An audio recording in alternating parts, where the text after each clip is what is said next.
បាទជំរាបសួរពុកម៉ែបងប្អូនបាទអានេះក៏រំលឹកអនុស្សាវរីយ៍បាទវីដេអូនេះរឿងយូរដែរបាទកឋិនវត្តជ្រៃនេះក៏រំលឹកអនុស្សាវរីយ៍បន្តិចបាទពុកម៉ែបងប្អូនឃើញក៏ជួយ share ម្នាក់មួយផងពុកម៉ែបងប្អូនអើយគឺសប្បាយបាទនៅថ្ងៃបង្ហើយកឋិនវត្តជ្រៃយើងគឺមកដល់មនុស្សរំរែកសប្បាយណាស់ពុកម៉ែបងប្អូនអើយពុកម៉ែបងប្អូនគាត់បានមកចូលរួមបាទចុះមកក៏បងប្អូនក៏ជួបជុំគ្នាច្រើនសប្បាយមែនទែនថ្ងៃកឋិនវត្តជ្រៃអ្នកដែលនៅថៃក៏ចុះមកខ្មែរយល់ចុះមកទាំងអស់ថ្ងៃកឋិនវត្តជ្រៃនេះគឺមើលទៅសប្បាយមែនទែនខ្ញុំថតរឿងយូរហើយវីដេអូនេះហើយកាលនេះក៏ចូលឆែកនឹង profile ថតក៏អូសទៅអូមកក៏ឃើញបាទវីដេអូដែលថតទុកយូរហើយតាមបានផុសកាលនេះក៏រំលឹកអនុស្សាវរីយ៍ហើយក៏ធ្វើជាវីដេអូសម្រាប់ចែកម្លែកបាទពុកម៉ែបងប្អូនដែរនៅក្នុងភូមិឈូកភូមិជ្រៃយើងឃើញវីដេអូនេះហើយដល់នឹកគិតថាពុកម៉ែបងប្អូនដែលឃើញវីដេអូនេះប្រហែលជានឹកអនុស្សាវរីយ៍ដែលបានចូលរួមនៅជ្រៃយើងទាំងអស់គ្នាគឺមានការរំលែកសប្បាយមែនទែនពុកម៉ែបងប្អូនចូលរួមច្រើនទស្សនាអស់គ្នាពុកម៉ែបងប្អូនអើយជឿចិត្តដល់ពុកម៉ែបងប្អូនឃើញវីដេអូនេះហើយអាចនឹងនឹកអាចនៅថៃអាចនឹងនឹកអើយស្រុកខ្មែរនឹកពុកម៉ែបងប្អូននៅខ្មែរទាំងអស់គ្នានេះឯងហើយយើងទស្សនាទាំងអស់គ្នាបាទ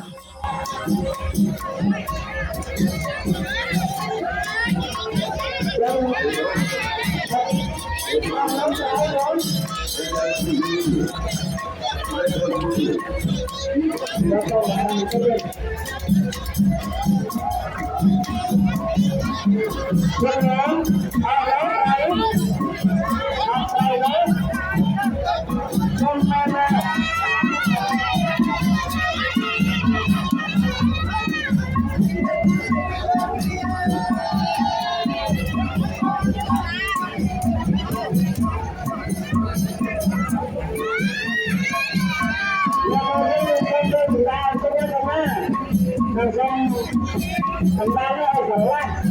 không hàng đó tôi nó ngồi hàng sau tôi nó hàng đó không đi tôi cái này nè hàng năm rồi tôi mà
តពីពុកម៉ែបងប្អូនមកទស្សនានេះហើយបាទមានអារម្មណ៍ទៅណាដែរពុកម៉ែបងប្អូនអើយបាទ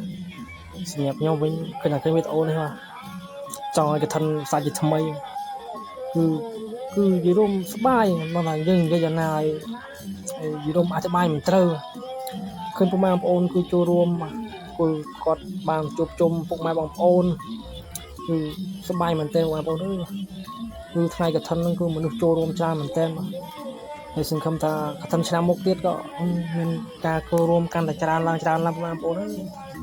ហើយក៏វីដេអូនេះក៏ខ្ញុំថតរឿងយូរហើយបាទរឿងយូរមែនតើនេះក៏ខ្ញុំចូលនឹងថតខ្ញុំក៏អូចុះអូឡើងក៏ឃើញបាទខ្លាចចិត្តហោះសម្រាប់ចែកម្លែកបងប្អូនដែលបានចូលរួមក្នុងគុំជួបគុំជ្រៃយើងបាទបានទស្សនាទាំងអស់គ្នាមើលទៅសប្បាយណាស់លោកសាវរីដែលកន្លងផុតយើងយូរណាស់តែដូចជាទស្សនាវីដេអូនេះដូចជាថ្មីមើលទៅមិនគួរឲ្យកន្លងផុតមើលទៅសប្បាយបាទចូលរួមច្រើនមែនតើសង្ឃឹមថាបងប្អូនបាទឃើញវីដេអូនេះហើយអ្នកនៅថៃបាទត្រៀមលុយត្រៀមកម្លាំងកាយចិត្តបាទកឋិនមកចូលរួមទាំងអស់គ្នាទៀតបងប្អូនបាទ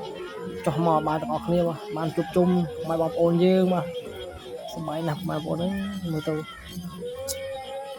គណៈកឋិនចប់ម្នាក់ជឿជាក់ថាមិនចង់ចុះទៅថៃទេបាទស្រីហ្នឹងបាទគឺមានការចូលរួមមនុស្សគឺច្រើនមែនតើបងប្អូន